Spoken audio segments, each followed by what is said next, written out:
Good evening, everyone. My name is Henry Warwood. I work at a company called Bowhurst, and we're a data platform tracking the UK's high-growth companies. So if you're an entrepreneur and you found a company, we'll start tracking what you're doing. Sorry if that sort of puts you off. I know it's a bit unfashionable these days to be out there collecting data, but we're collecting data on your business, not necessarily just you. We started.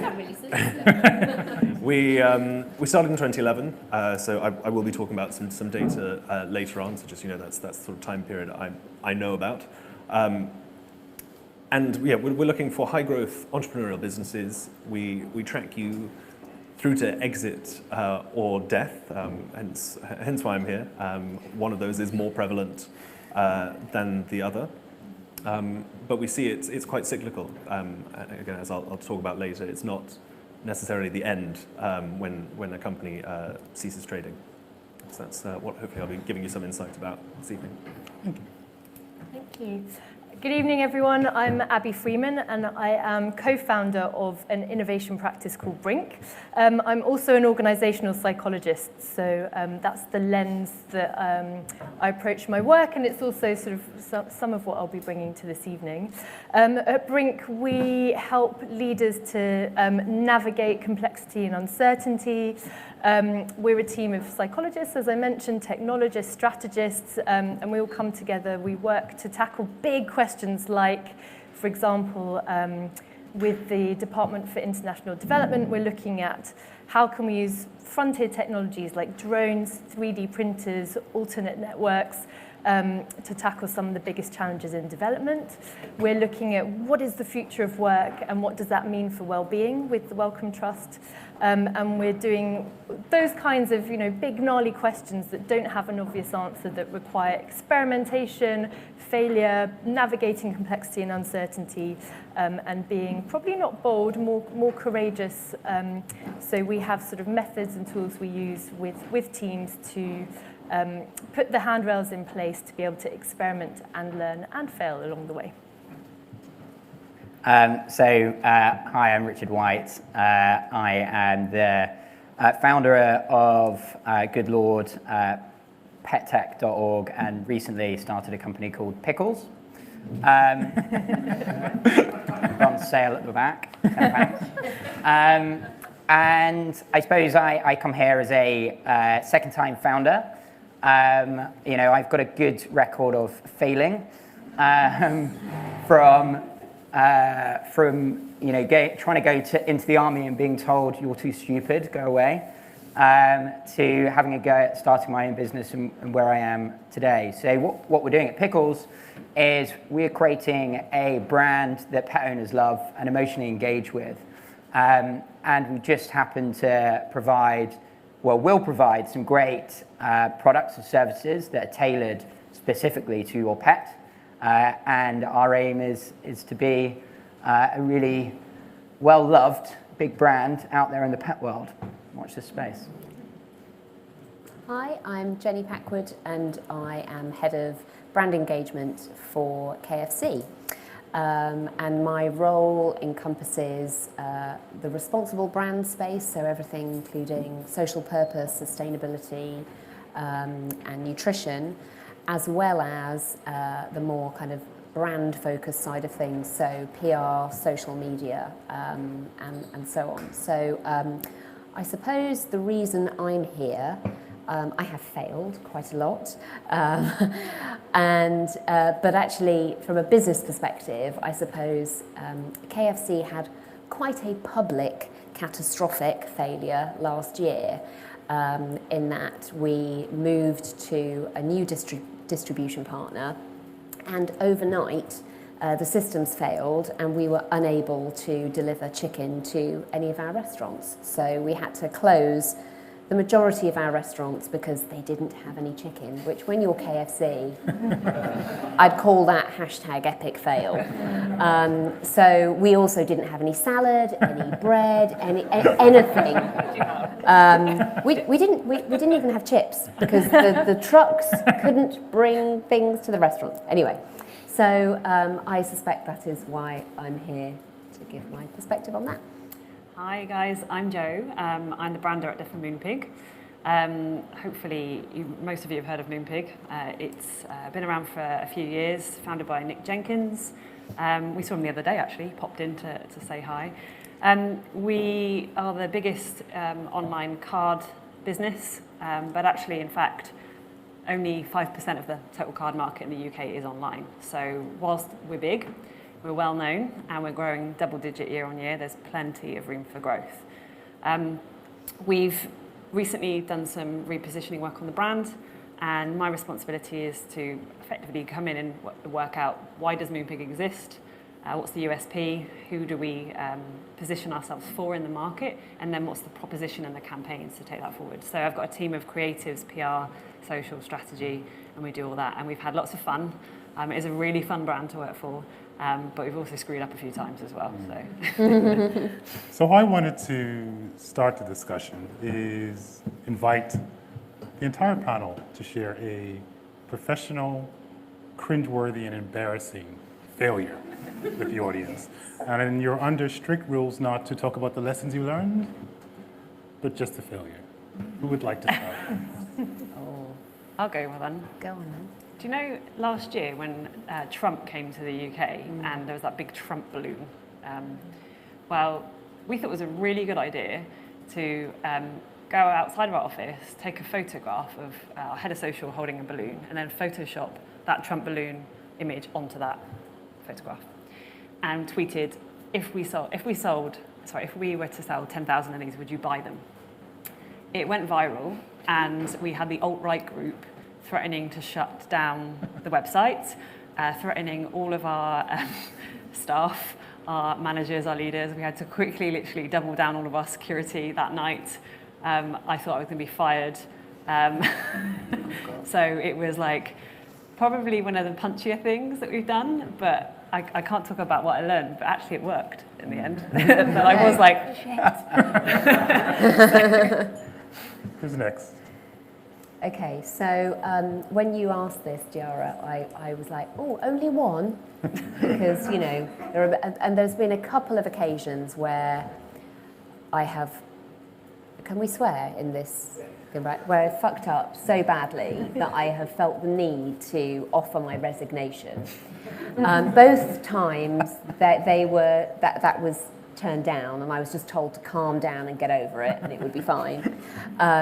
But I suppose the particular example that comes to mind is, and I think everyone has had an experience like this with email, whereby I was working, I've spent many years working in PR agencies, and I was working on a particular client that was being, frankly, challenging, and we were really struggling to make headway with the project. And I sent an email, to my boss one evening to say, forwarding an email from the client who was being so very difficult, and said something quite rude and along the lines of, could you join a call with this client tomorrow, this bloody client tomorrow, who, you know, maybe we can like take a kind of pincer movement on them and knock some sense into them and just try and get this moving. And then I went home and I went to bed and whatever, and I woke up in the morning to find that I had actually sent that email to the client. So I just replied to the client, and the client was absolutely incensed and had emailed this to the CEO of the agency and was just kicking off. And so I felt like I literally wanted to die, and I was so ashamed and so embarrassed, and as I say, I offered my resignation, and he just said, literally, send us some flowers, get over it. But yeah, it was bad. Who's next? I'll go. Change up the order, otherwise we're just going to keep going back and forth. Although I think this is a bit unfair. I was brought in as the data provider. I thought I was only going to have to talk about other people's failures rather than my own. But I do have one. It actually happened quite recently, and it was to do with our data. So we have a great team who put together all of our data, and then one of my jobs is to go in and interpret it and try and say what are the trends in the market. And there's been quite a lot happening in the market at the moment to do with sort of macro economic events that I won't necessarily name. And we saw a downwards dip in the data, so we attributed it to that, and we tried to say, whose fault is this? Who's it happening? And I do quite a lot of interpreting of data. I was fairly confident in going into it, went quite quickly, looked through and thought like, oh, it's this. That's it, straight away. The story made sense, was quite nice, and sort of gripped by the headline that I quite wanted to tell, because I thought it was quite good. Just went out with it. Rather than sort of bedding it into a wider piece of content or letting it settle, I decided to debut it in front of 800 people at a speaking event that I was doing, larger than this one. And that was a mistake, I think. I then, at a subsequent event, had to sort of give an apology to the type of investor that we'd said, you are backing away from these early stage businesses, and actually it was a completely different group of investors. So it was a sort of small mistake that I amplified unnecessarily by presenting it to a room of people. So a bit more patience. Oh no, I'm not learning yet. Sorry, we're learning it. We'll get to that. Yeah. Shall I go next? Yeah. So this is not my first sort of startup company. I was in quite a high profile one before, sort of on the very early stage founding team. My role was similar to yours, looking after brand, marketing, keeping that buzz fresh. And we were growing fast. We were looking to get a next stage of investment in, so that all looked super positive. And so we started ramping up, ready to close that investment and go to our next stage of growth. I'm not going to talk about what the prudent things to do would have been, because we're not there yet. But yeah, we ramped up. We did some mega announcements, as in I hit send on some emails that were some mega announcements, because they were true, and we were growing. But then the investment fell through at the last minute, and it was so last minute that we didn't actually have the time and the runway to secure other investment to kind of fill that gap. So the next email I had to send was an announcement that we were closing down the company and passing it on to someone. So, that's not just, my own failure, the failure of the company, but that kind of slightly schizophrenic messages coming with my name on them to our entire database that we'd so lovingly crafted and built. Was a pretty epic failure at the time. Yeah. So I suppose mine is, so it was in the last company that I was at the helm of. And I kind of made the mistake twice, which I think makes it even worse. So we were really lucky. We kind of hit product market fit like straight away from our first MVP, which, is no mean feat. But it meant that we were kind of running, our platform was running on shoot bits of like sticky tape and things like that. So it wasn't going to scale so well, and the costs of scaling were going to be expensive. So we took the decision, hey, we're going to re-platform. We're kind of going to do the waterfall method, which if you're not a developer in here, it just means doing the whole re-platforming at once and crossing your fingers and doing a swap over. And that didn't work the first time. But it was fine. We got more money in. It was great. And we made the decision a second time. We were like, well, it hasn't worked, but it hasn't worked for these reasons, so let's just do it again. Second time, it was worse because we got a lot bigger. So whereas we kind of, maybe before we were burning an extra 100K, this time we were kind of burning an extra 800K a month. And resulted in us having to take the company down from 160 people down to about 50, which was very painful and quite upsetting. Thank you for that. I think, starting with Henry, I wanted to know whether you can give the audience a sense of the market, the prevalence of failure rates, but also link it back to the different types of failures you might see within the data. Absolutely. This is me back on track, talking about other people's failures. Yeah. Great. I wanted to give an idea of the sort of rate at which failure happens. It's quite slow. There's a statistic that gets bandied around that we don't actually really know where it came from, but 95% of startups fail. You often hear that. When we look at our data, it's not as pessimistic as that. But as I say, we started in 2011, so we're not there yet. If we look at all of the interesting companies that started up in 2011, sorry, I'm looking to my cards now, so I get the numbers right. There are 20% that failed. So this is about 1,500 really interesting high-growth startups. So we're looking beyond just a 0 employees or 1 employee legal entity to the ones that start hiring, start raising investment, things like that. So it's not just the sort of legal entities failing. It's businesses that had some promise failing. There are about 1,500 of those in 2011. Only 20% of those have failed. And although 20% is a high number, and obviously everyone involved in those businesses will regret the fact that those businesses have failed, for this period of time, that's still a lot that are still going. 5% have exited successfully, so they've been bought by someone. I think in that number, Magic Pony, if you remember them, bought by Twitter, are included there. 2% are zombies, which is a sort of classification we had to invent over this sort of time period that you can start to see the signs of trouble, but it can go either way. They can either just end up being dead or they can come back to life. In many ways, zombies a bit of a misnomer there, because that's not what zombies do, is it? But nearly a third of them are still at what you'd call the seed stage, so they're either pre-revenue or early revenue stage. And they've been able to eke out that over a long period of time. So in terms of the rates at which businesses fail, it's quite slow. You can last a long time. Sometimes it's, in terms of the types of failure, sometimes it's quite sort of catastrophic failure, and sometimes we see them just sort of fizzle out. It's quite hard to. It's not necessarily anything inherent in the company or in the type of failure that makes it go that way. It's more about where the business is.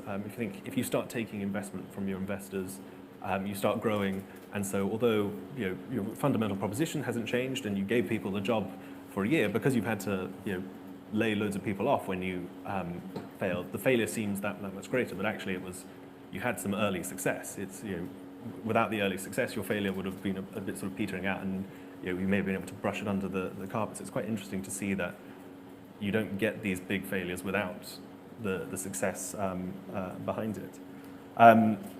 Looking more recently, again, it was about 1,500 in 2017 of these growth potential businesses started by entrepreneurs that we saw.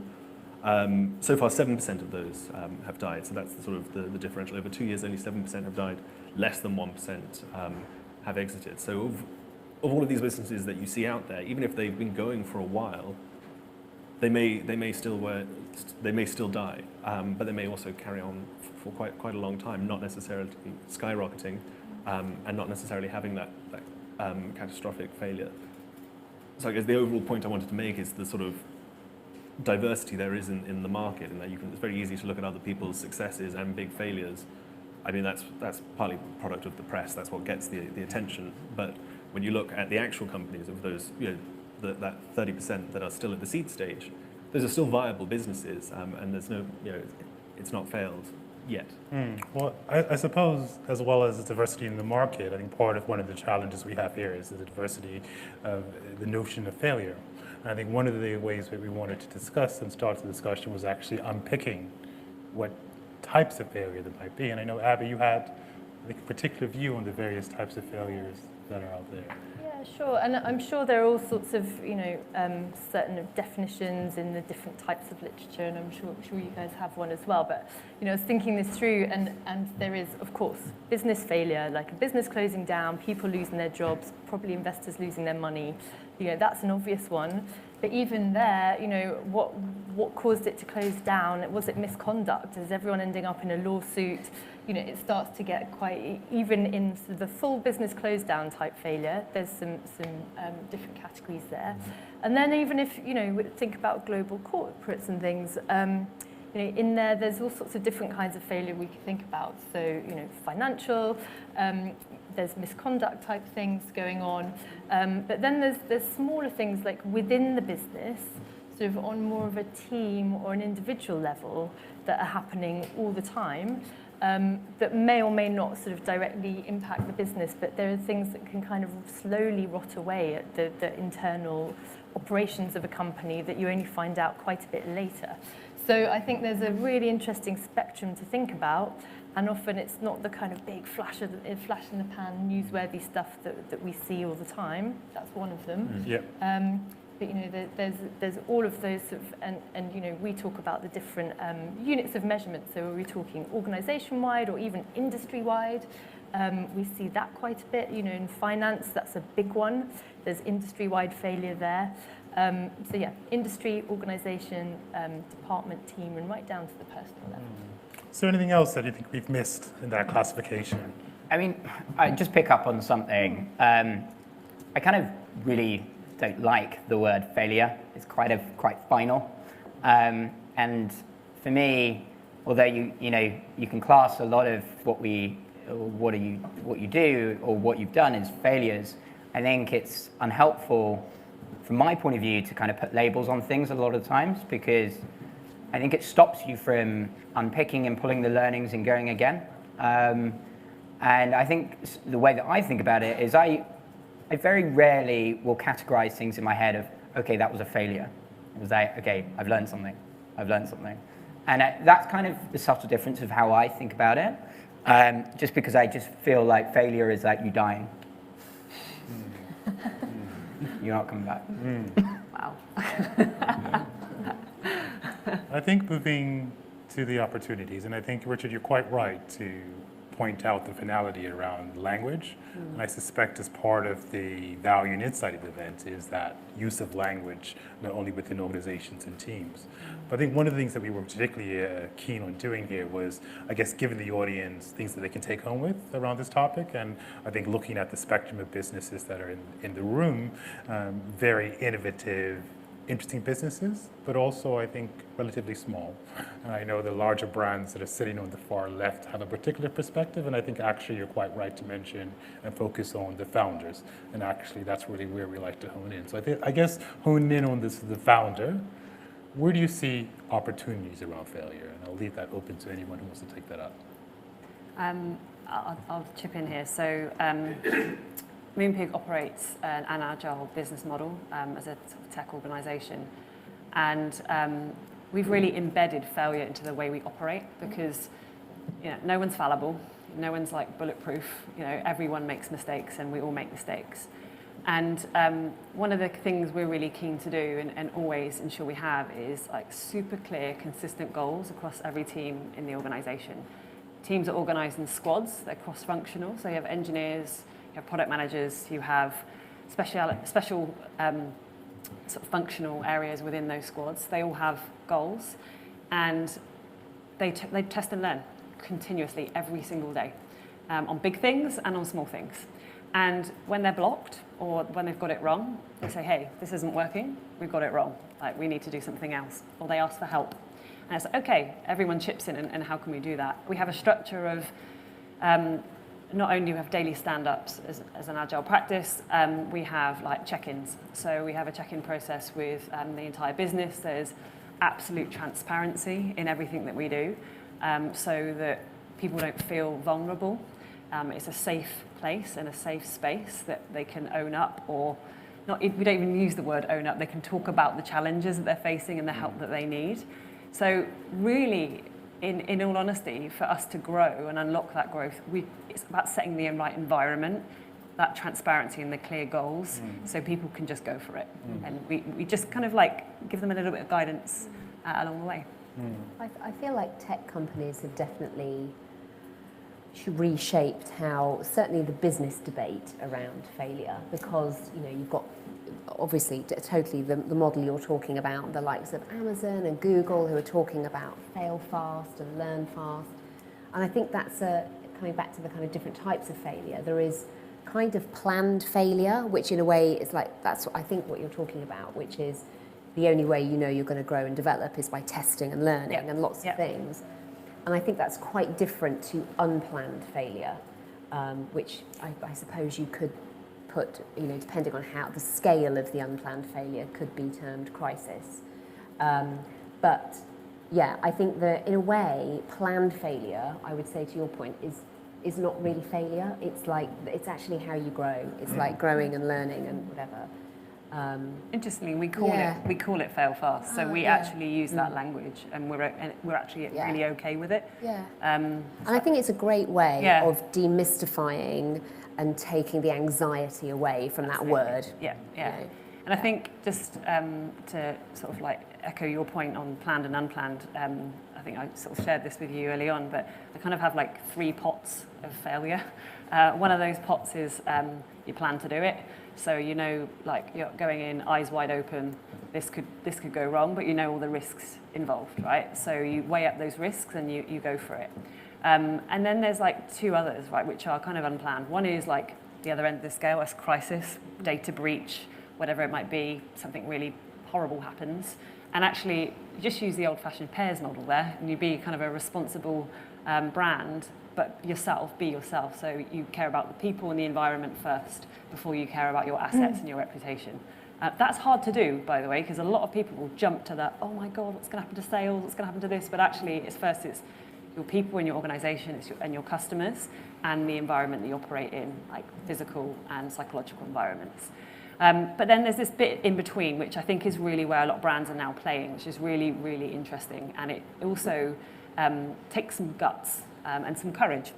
So a bit like the Trump tweet I was talking about. Now, I think the Elderman Trust Barometer, some of you might know it. I think somebody is from Elderman here, actually. Hey.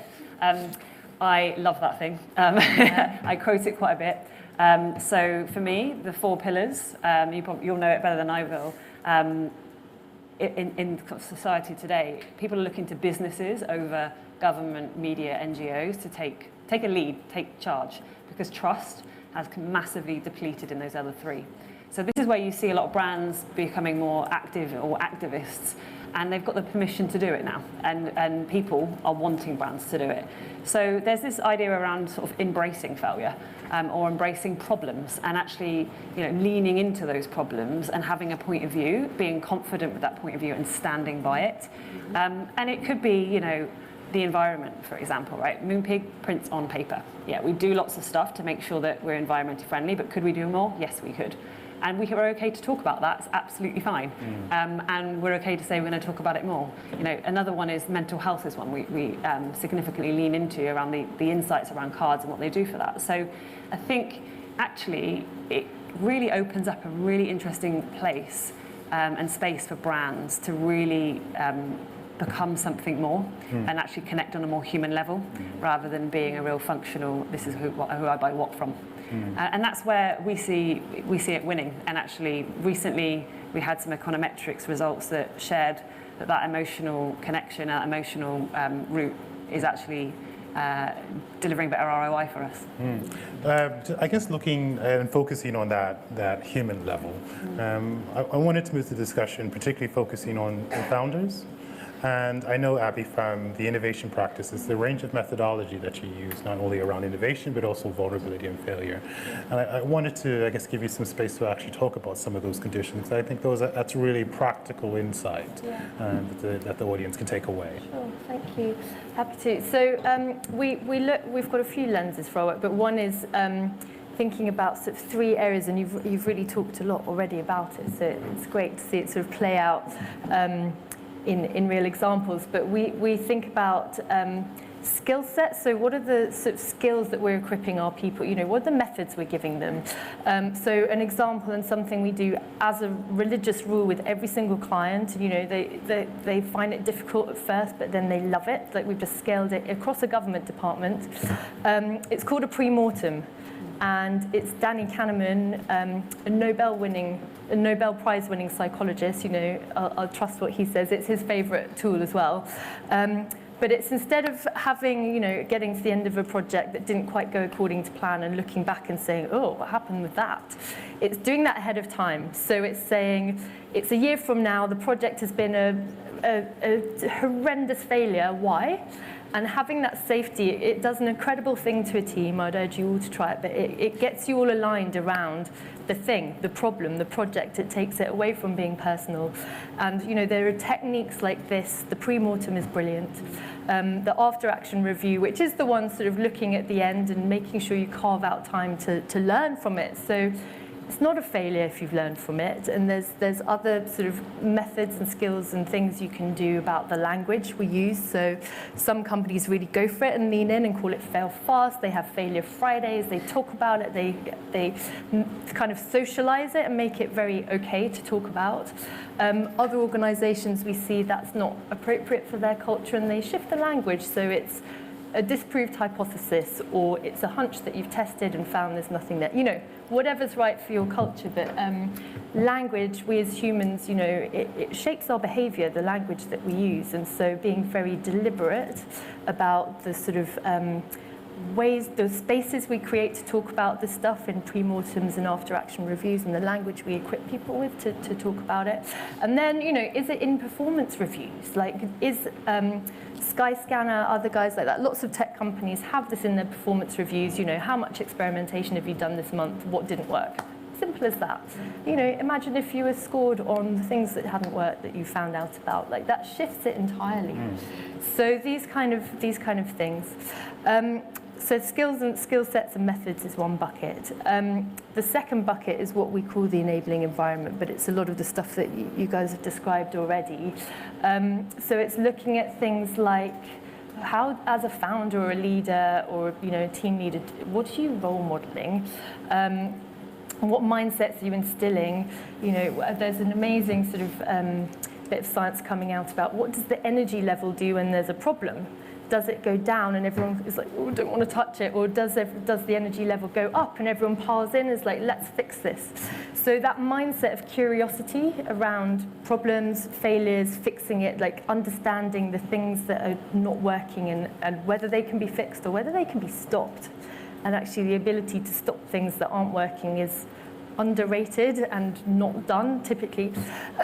So yeah, those mindsets of curiosity, experimentation, kind of teamwork, and those things, skill sets, mindsets, and then in the enabling environment, what are you doing to enable those? Is it baked into your performance reviews? Is it in your language? Is it stuff that you're talking about? You know, I love, for example, at Google, they have a certain status of the people who are the most kind of vocal about problems all the time. They call them canaries, after canaries in a coal mine. Because, you know, typically in the olden days, you'd go down into the mine with your canary, and when it stopped singing, it died, you knew that there was a problem ahead, you knew there was, the oxygen was going to run out. And so Google have taken that principle, they've taken the kind of naysayers, the ones who was the sort of whingy guy in the corner, and they're like, no whingy guy, we need to hear what you're whinging about, like this is probably a signal we should be listening to. And it's amazing how many companies that, you know, ignore those kind of signals, it's not cool, he's the whingy guy, you know, whereas actually to, as you've been saying, to really go there, to kind of put energy behind that and listen, and then, you know, if it's disproven in the data and the evidence and the kind of the facts, then he is a whingy guy in the corner. You know, fine, go back. But, you know, we should be embracing divergent views, listening, and also from Google, the number one predictor of a high-performing team is that psychological safety, so that ability to challenge authority, challenge whoever, put your hand up, be the canary, say, look, I just really don't, you know, from my experience, this just really isn't going to work.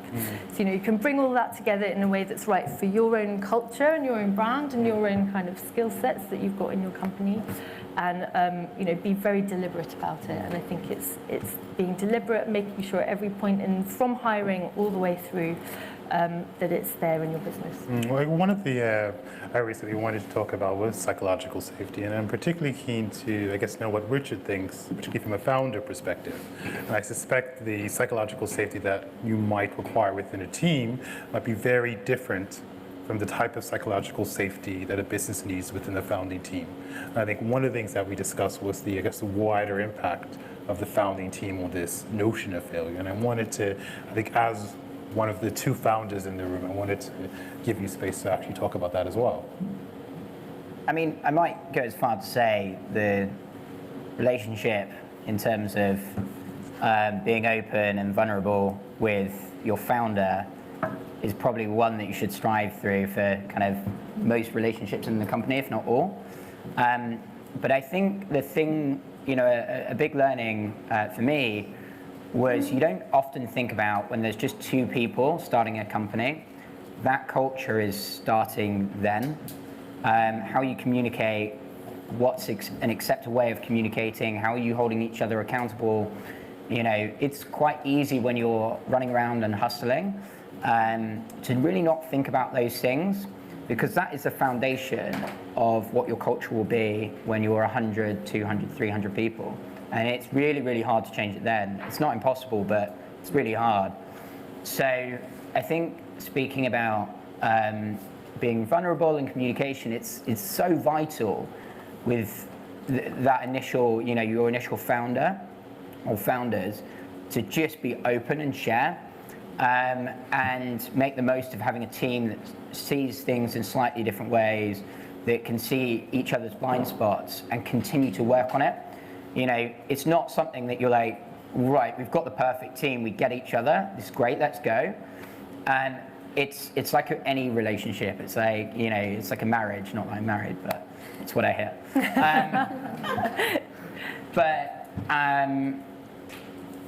You know, it takes work. You know, it takes, you know, even going to counselling, you know, you have to continue to talk, and it's a roller coaster.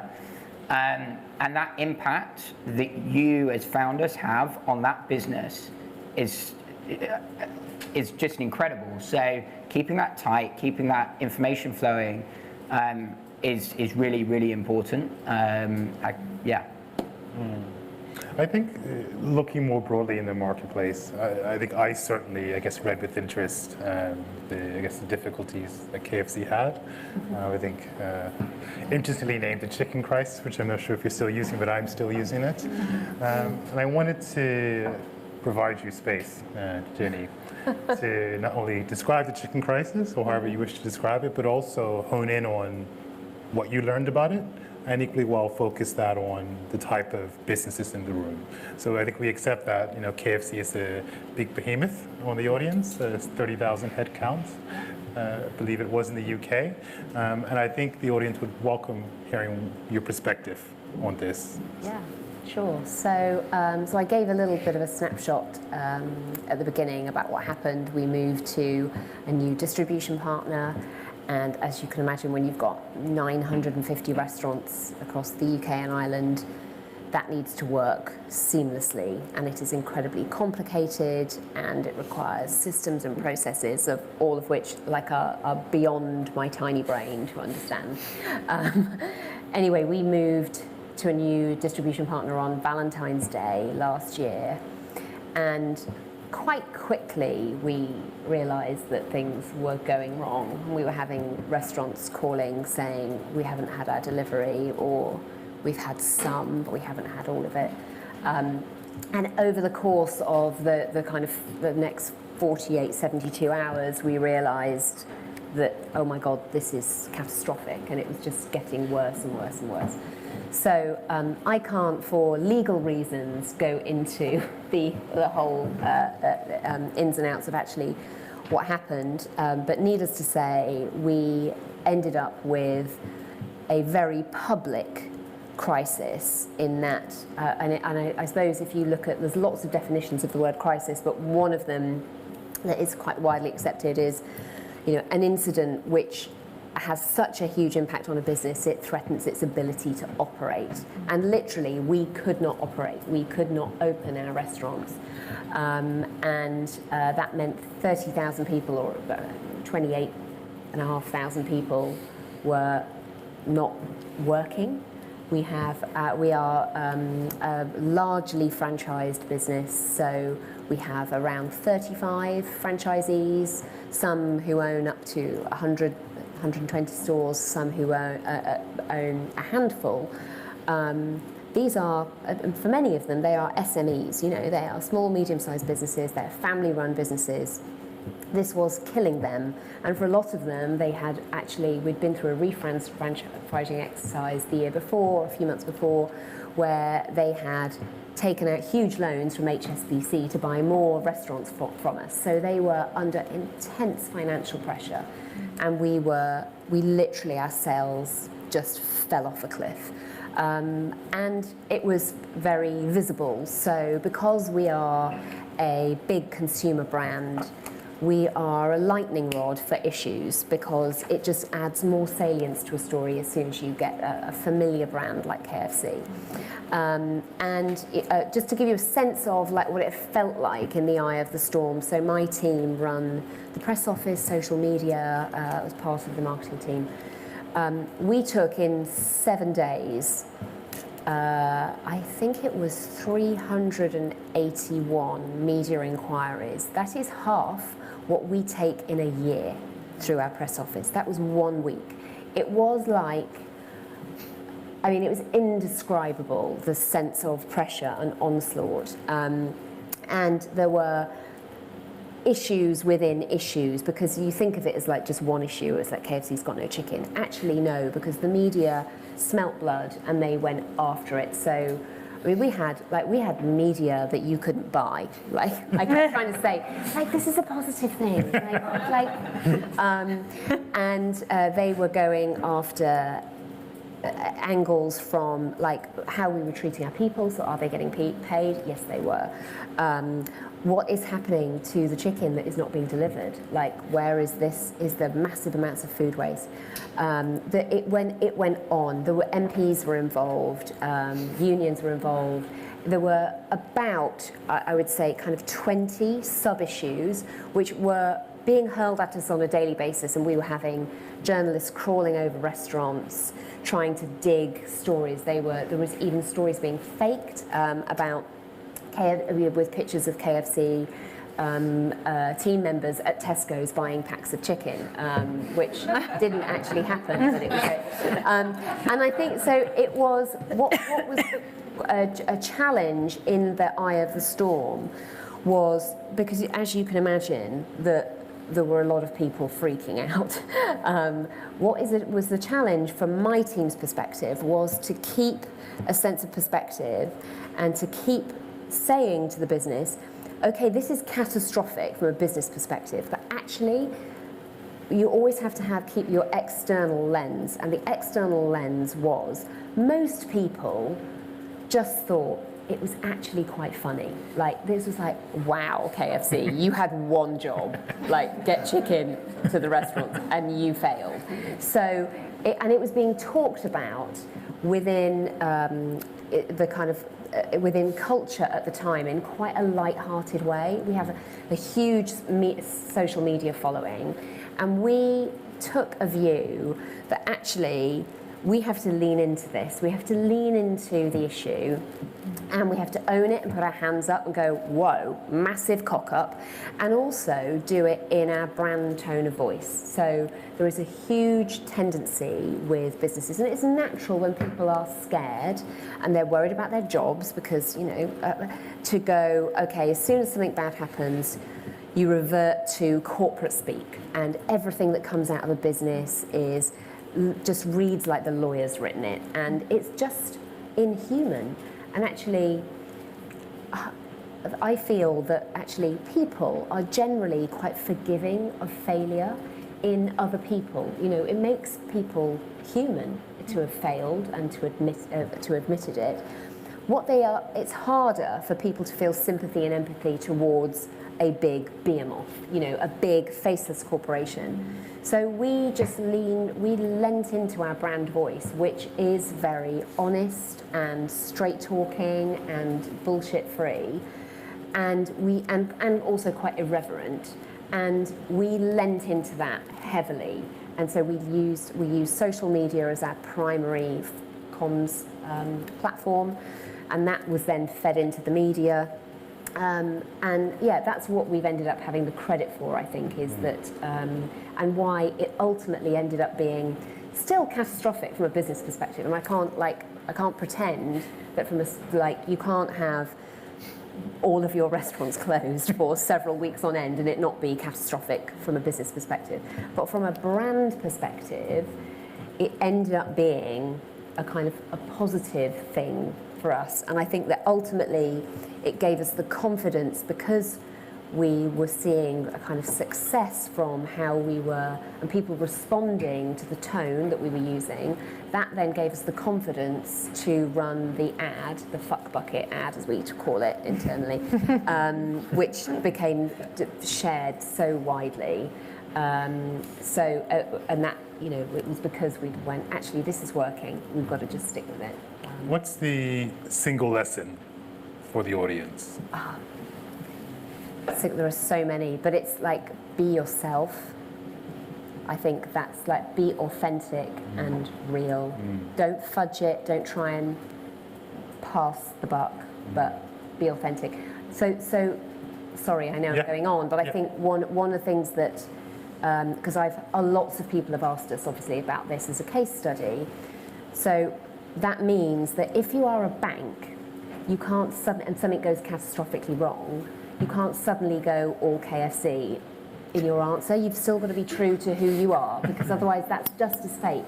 So I think that's the thing, is I would never want to say this is a model for how you deal with a massive failure. It's the insight is lean into your brand voice and be real and honest and open about it. It's that word, honest. First time we've had it on the panel, but that seems to be the sort of running theme, regardless of what the sort of size of business is that you're running. It's about the brand being honest about what it's trying to do and what it's done. And if you're a smaller business, whether it's the catastrophic failure or smaller failures, creating the environment where people can talk about those honesties and those honestly, rather. And I guess if you encourage it around the bigger fuck-ups, then it trickles down and people feel comfortable talking about the smaller things and the issues get surfaced sooner. There's nowhere to hide really though these days. I think when it's in the public or kind of consumer domain, a journalist can pick up on like one tweet or like one thing, and then it blows up. And we've had a few incidents like that, and it blows up into a story, and then you've got to then address it and be really positive. Either you've got to fix it or share your point of view, but embrace it, and just lean into it. So I guess I wanted to take a moment and step back. So if I'm in the audience, I've heard of Joe's 3 buckets. I've heard of Jenny's KFC chicken experience, and the single lesson to be honest and be yourself. Richard has talked about the importance of the founding relationship, and actually that's the core of culture. Abbie has talked about her 5 conditions, the use in her innovation practice, and of course Henry has talked about the wider marketplace. I think if I've accepted this notion that failure is important for me professionally as a business owner or for my organization, I think the natural question then is, how can I take this perhaps fail fast culture, fail fast notion, and actually implement it in my business? And I wanted to know what practical lessons can you offer the audience with that aspirational goal? I think I said it at the beginning, it's actually first start with how you operate. So create that safe environment to have conversations about what you're going to do and how you're going to do it. Have really clear goals. We use the OKR system, so objective, key result, and have like absolute transparency over everyone's OKRs. Everyone knows who everyone's are. Everyone has access to progress, access to information. That's super transparent environment. When you've got that in a good place and actually it feels like it's running and it's working, then you can start like making stuff happen, breaking things, pushing boundaries, trying things, and being brave. And I think it does depend on your sort of appetite for that, and how much you're willing to put to risk, and how far you're willing to go. I always like have a little kind of saying with my head of social that if I start feeling like really nervous, it's usually a good thing. So I think it's just really the operating environment. Start with really clear, transparent goals and a safe space to communicate. There's an interesting company called Next Jump, which do it in a really interesting way, where they all your classic roles like your HR or people or kind of like office admin is split up between all the teams. So you might have a development team which is also responsible for HR, and they do it in a way, and the theory behind it is the safe space to make mistakes and try new things is within the kind of other business roles. So, I mean, so where you can't be as brave in, say, your development, because it could be really key to your business, choose like the safe spaces where you can start off small. So I suppose that was an interesting thing from my point of view, is like pick some areas which have got less impact and you can start there, and just let people have a bit of freedom and make sure the information flows as well. So it's creating that culture of being able to do it, but then the culture of transparency, because there's no point of people making mistakes if people don't see them or hear them, because too often people do make mistakes, but then they put them under the carpet. That's no good. So you've kind of got to have the two to go together. So maybe on a tactical level, start small in a place where actually it doesn't matter, and people know it doesn't matter, and start there. Again, on the practical, tangible learnings, does anyone else have anything to add? I think just to sort of echo a couple of points that absolutely, you know, when we say enabling fail fast sort of mentality, all that stuff, I think it's what do we mean by fail? What do we mean by fast, first of all? And being super clear about that. It sounds ridiculously basic, but it's a thing. And you know, I really like that company's model. I'll have to check that one out. I haven't seen it, but this idea of building something, crafting it until it's perfect. You know, like you said before, that waterfall model, it could be called, and then shipping it when it's perfect, only to find it's not. You know, it's not what people have asked for. That's not how business works anymore. And so to fail fast, one of the best ways to do it is to get in front of real work, you know, get out in the real world. Like, what is the smallest unit of measurement you can test on that will give you confidence that it's something worth doing more of or stopping? You know, fail fast means it hasn't worked, let's stop.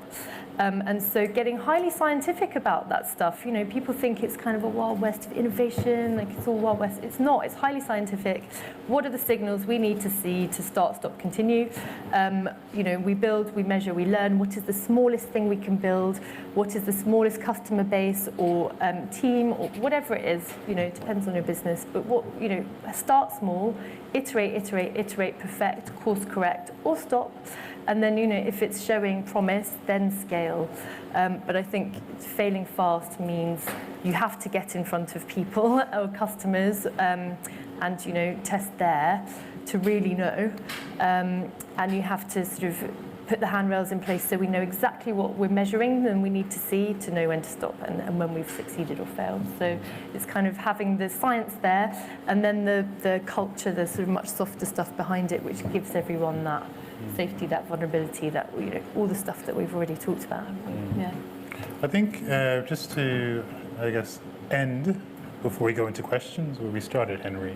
I think when we discussed the conversation over the telephone, I think you mentioned, as well as the direct failures and opportunities that come on with the topic, there are also indirect elements as well.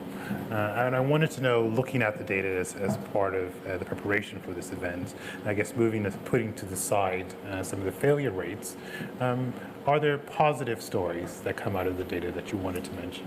Yeah, absolutely. It's not so much advice, but maybe just encouragement for if you do undergo that sort of the very catastrophic failure of your business has died. It's not the end in a couple of ways that we see from our data. So you get Phoenix companies, that's where actually the company hasn't fully died. It's sort of almost like a late stage pivot. Sometimes you can sort of pivot and you should aim to be pivoting in sort of smaller steps, but occasionally you've had your idea, you've got the right team, that idea didn't work, but you can sort of pivot, get new investors on board, and you get a Phoenix company sort of born out of the ashes. That does happen quite often. And you get Phoenix founders as well, who go away and actually do something completely different.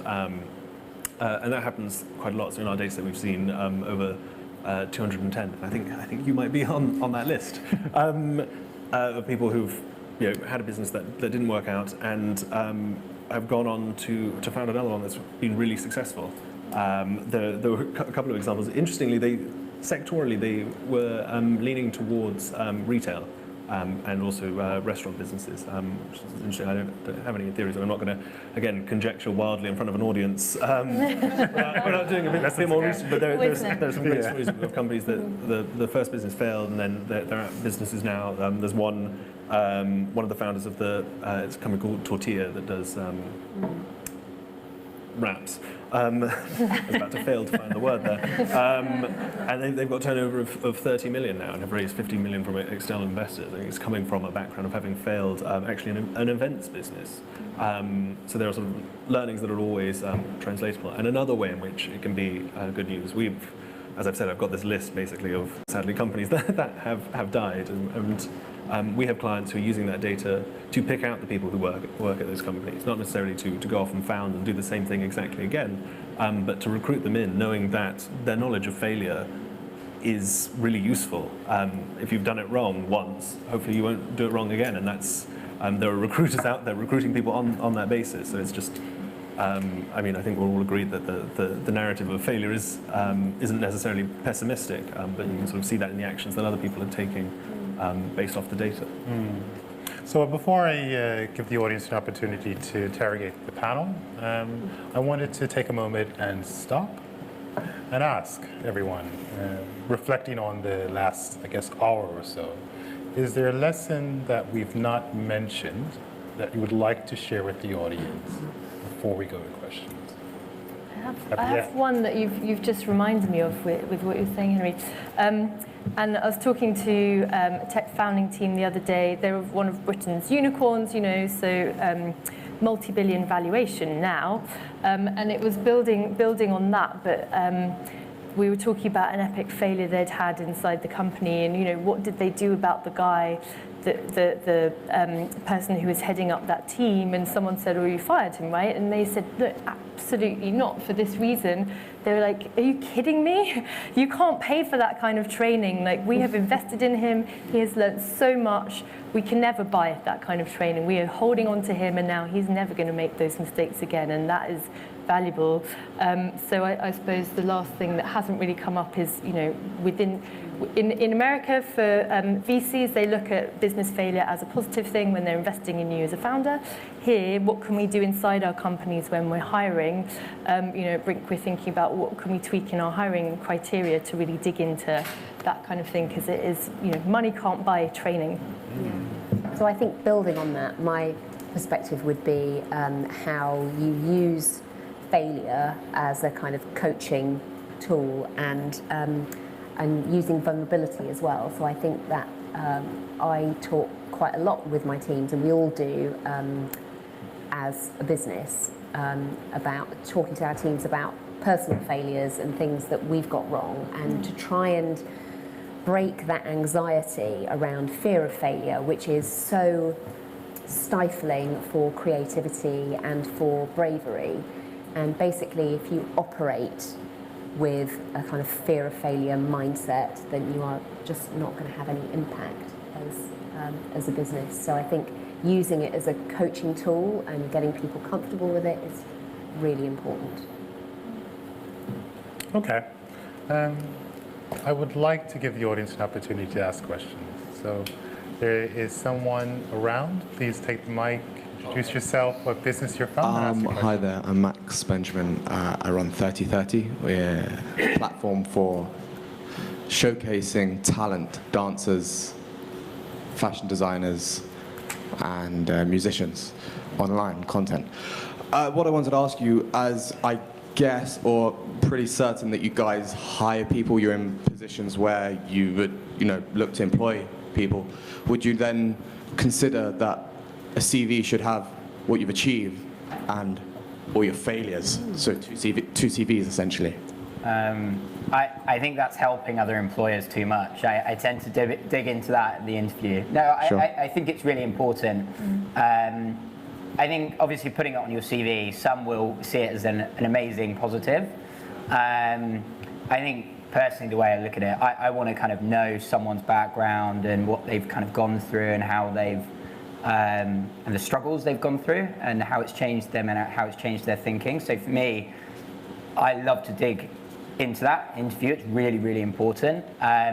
but on a tactical level, like I would love to see a CV like that.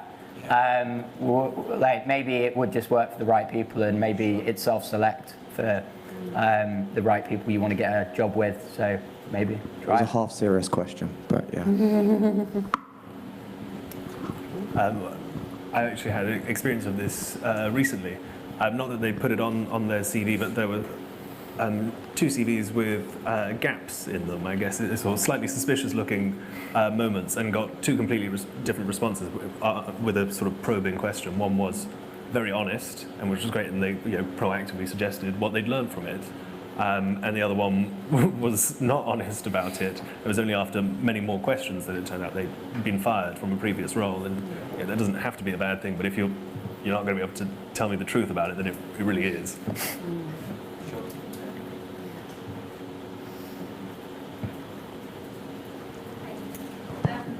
Sorry.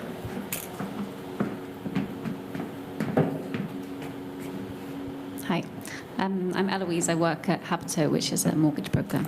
I was interested to know something you mentioned, actually, which is that often when there are failures inside a company, it's much easier to kind of sweep it under the rug, particularly if it's something that you've taken a risk and it hasn't worked out. Normally there's a lot of fanfare in the build up to it, then it happens, it doesn't work out, and then nothing ever gets spoken about ever again. And I was wondering if you had any examples of where you've communicated failures to your employees internally and how you've gone about it. Yeah, like I think it's easy to pick up.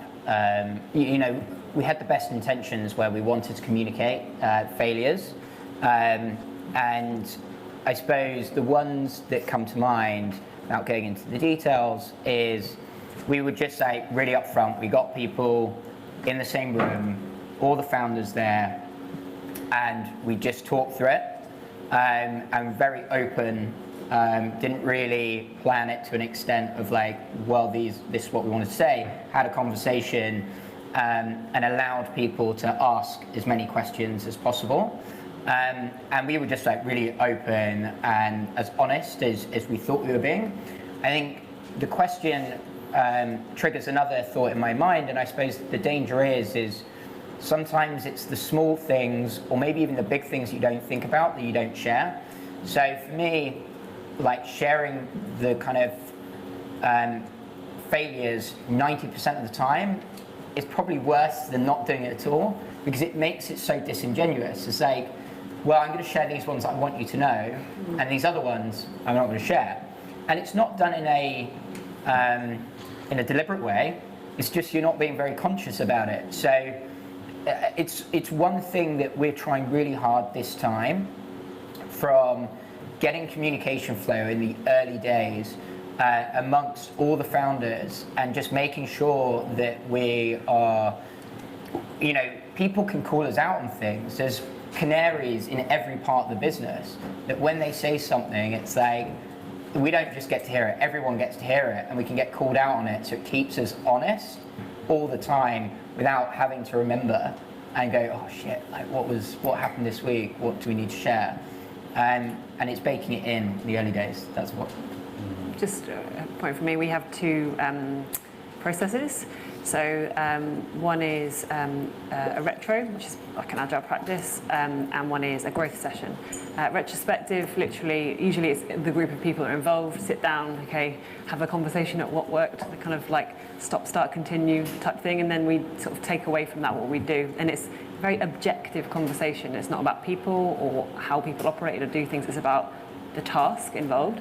Then we have a growth session. The growth session is where it's probably a little bit more like meaty and serious, perhaps has a bigger reputation or revenue impact. And you just go to the management team and say, right, okay, this is what the data told us was happening. This is what's happened. We need your help, or just FYI. And it's just that having those processes to share that in a really open way, it really sort of helps break down some barriers. So I had a question. If I wanted to take the next step around this topic, what should I be reading? How many have got? I think, I think this has come up in our conversation before, but Growth Mindset, Yes. by Carol Dweck. Who's read that already? Only one, only two, three. Yeah, okay, that's surprising. So yeah, start there. I think some of it is a little bit patchy, but certainly the business section and the whole kind of overview of it is incredibly useful. Her whole thing is about mindset. So you can decide to shift your mindset and approach the failure and learning and growth in a completely different way. And then she shows how sort of sports people, kids, you know, there's tools for parents and teachers, and the world of business. She sort of tracks against the S&P 500, the performance of leaders with growth mindset versus not. So really, really interesting and useful and practical. So I think that's a great one to start with. I've got a very long list of things to read. Yeah. I would concur. The growth mindset's been very influential for us in our business, and it's just the heart of it is like seeing challenge as a growth opportunity and as a positive thing. I think for me, if you can, get on some kind of like courses or workshops or events that are set up around agile ways of working. And I think you can take, you don't have to completely transform your organisation to work that way, but you can take certainly some of the practices, which actually leans into a lot of the growth mindset work to help you on the way. And that physicality is kind of, I think sometimes it stays with you a bit more. Yeah, and a couple more just to chuck on the pile. Kim Scott's Radical Candor. She is all about sort of how you speak up honestly without being a dick, basically. But there's a lot of sort of tools, frameworks, templates, that kind of thing, because it's done badly, it's counterproductive. So people think, you know, being honest and, you know, this kind of instant feedback and talking about failure, we just need to all do it all the time, and that's not actually productive. There are very sort of certain ways you can give feedback, be honest, and Kim Scott's very good at it. And then the other very useful, more toolkit type thing I'd say is Google's Rework. Their sort of framework for instilling psychological safety in your team. So it's work. Google, loads of toolkits, but the psychological safety one is a really good toolkit. And you know, they didn't invent it, they didn't find it. It's been in psychology for a long time, but it was their sort of research across thousands of people in hundreds of teams across their company, trying to find what's the personality mix of the highest performing team. And they found actually there isn't one. It's not managers, it's this psychological safety. So here's how to do it. Yeah, highly recommend. Before I ask the panel to, I guess, reflect on the lesson from their most cringeworthy and embarrassing professional failure, I wanted to see whether anyone wanted to ask one last question. There we go. Hi. Earlier you mentioned sending an email that you regret, or just so it's more focused on personal failure. Like when you have a meeting and you're like, oh damn, I pushed that agenda a bit too much. I've got a bit too much. People got a bit too much too defensive. How am I going to fix this? How do I control it? That kind of stuff.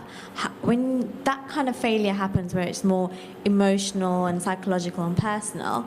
How do you stop yourself from dwelling on it and kind of getting stuck in your own head and making it a big deal when actually it's not a big deal to other people, but in your head you're like, oh my god, that could, yeah. Yeah, I mean, it sounds like you've got a really strong inner critic like me. I would probably start by actually working out, is my reality the same as everyone else's? So talking to everyone and being like, hey, look, this is my perception, is this yours? And like, do you care? And how could I be better? And just like thinking about a framework around that and try to get like a base set of like reality going on that's not in your head, that's based on like your own shit that's going on. I have to say. I think we all do. It's always worse in your head than it is actually in reality. There's your truth, your version of the truth, and there's other people's version of the truth. Sometimes it is that bad. Then you just have to ride that wave. But yeah. Okay. So reflecting back to where we started, does anyone want to share with the audience some of the lessons that they learned from the story that they shared at the start? So I would say mine are listen to my gut more, and act on instinct. And whether that's like, it doesn't mean you're right or wrong, but you've got like a sense that something's not quite right, and digging into that. It doesn't mean that like, oh, I think that I'm right, so I need to dig into it. You just have this sense of like, oh, it's not quite right, and go into that as soon as you can. Is kind of my biggest thing, because I tend to index on letting people. I'll talk all the time. So mine was the email, and I suppose what I learned from that was it is, and I went into the CEO and said, well, I'll resign. Literally, it's that bad. I felt so awful. And he was a bit like, get a grip. It's like not that bad. Nobody's died. And I think that's sometimes the thing is we all have, I think, quite big inner critics, and that sense of shame and embarrassment when you've done something that you just think, oh God. But it will pass, and it's never as bad as in that moment at that time as it feels, and it's always salvageable, I think. So it's just like, yeah, ride it out. It's never that bad. And in like a few years' time, you'll be on a panel telling it someone story and laughing. I think for me, the Trump balloon is probably two. One is just like tell people you're going to do it and the potential risks. We didn't. We just went for it. And actually, we did it. Ultimately, we own social. We know what works in social. And the trick is like you tell people the risky things you're going to do in social. And then they say, you see, because I can't do that. I actually tell my team to do the opposite. So I'm like, we can always pull it and apologise, but like if we told people what we were going to do half the time, they'd never let us. Exactly. So I kind of set up a little framework, and I'm going to say, right, these are the risky things we might do, but we'll never go here or here or here. So I don't tell them, but I just create a framework that enables me to like live and breathe and not be handcuffed. But the second one was also I should have engaged the CEO of Photobox. We're part of the same group, same building. He's the ex-CMO of Paddy Power. So when it happened, he was like, this is amazing. So he was like saying to all the CEOs and stuff, this is brilliant. And I was like, I love you. I love you. So next time I'm literally just getting him in the room. Yeah. I learnt that no one gives as much of a shit about your company as you do, and especially if you're kind of early stage or founding team, that's particularly the case. I'm sorry, but you probably feel the same. So I think things that when you're in the building, in the team, feel absolutely huge, and they can be. We're talking about some significant stuff tonight, and people's livelihoods and jobs at risk, but. Time is a great thing, and perspective is a great thing. And I learned sort of perspective, stuff that felt like it was exploding or imploding for us. People were bothered, but they got over it. And also, these things last a short amount of time often, especially on emails and social media. You spend a lot of time crafting the message and sending it, and for them it's 2 minutes in their inbox, that kind of thing. So perspective, I think, was a big thing that I've learned. And a whole host of other stuff that, I'm now founding again, and we're having a great time, and I'm doing it hugely differently in all sorts of ways that I learned from that, like, whole wonderful experience of that company. So there's a lot there. Thank you. I think hopefully I proved actually that I'd learnt maybe just to hold back from saying what I feel in my gut, because unless the data's really proving it. But I've also learned something from this panel. There's one particular thing that really stuck out for me was the phrase pre-mortem. I love that. So which, good. Yes. I think it's great for particularly if you're putting anything out in the public domain, as I think we all are in various different ways. A pre-mortem is a helpful sort of snapshot of a useful exercise that we've started running a bit more about. Some of the stuff. Not that particular bit when I got up on stage, but in other exercises since then. Okay. I know it is dinner time, so I think it's sensible to bring this to a close. Just so you're aware, the next Insight event is on the 12th of September, focusing on the customer experience. We're going to feature expertise from Formula One, Nutmeg, Zapper, and Blue and Wild. And as well, I'm sure you've noticed that you're in a Workspace building for those who are not customers. There are a number of the Workspace team around. I see Stuart in the back, so if you have, Stuart will raise his hand. Thank you, Stuart. If you have questions about this building, please see Stuart. And you likely are sitting on or holding in your hands the homework edition, Workspace's Thought Leadership Customer Magazine. The team from True are here as well, who now raise their hand. And if you're interested in learning more about the magazine or actually featured in the magazine, please go see them. And if you are a Workspace customer, there are a number of Workspace team from the head office that can talk about Workspace perks. I guess just also talking about social media, we are going to do a book competition, and I think one of the books I would add to the reading list would be How to Fail from Elizabeth Day. So if you're interested in hearing more or actually getting a free copy of the book, please go follow Workspace's social accounts. But frankly, I just wanted to take a moment and ask you to thank the panel with a round of applause. Yeah.